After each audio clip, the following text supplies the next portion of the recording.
C'est la province du Jilin, dans le nord-est de la Chine, qui en compte le plus, avec plus de 1600 personnes en date de vendredi.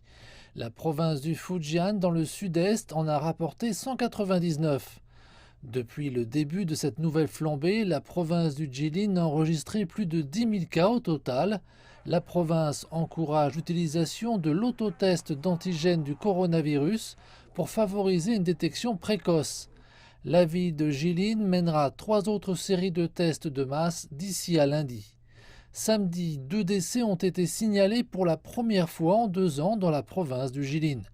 Les responsables ont déclaré que les 2 patients étaient atteints de maladies sous-jacentes et que l'un d'eux n'avait pas été vacciné. Leurs symptômes étaient à tous les deux qualifiés de bénins. 2 responsables de la province ont été démis de leurs fonctions pour avoir mal géré la pandémie. Entre-temps, Shanghai procède à ce que les responsables appellent des dépistages ciblés de la Covid.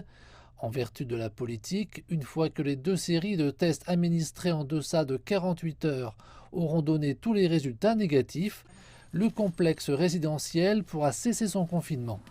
Les autorités affirment que cette politique a aidé à détecter davantage de cas.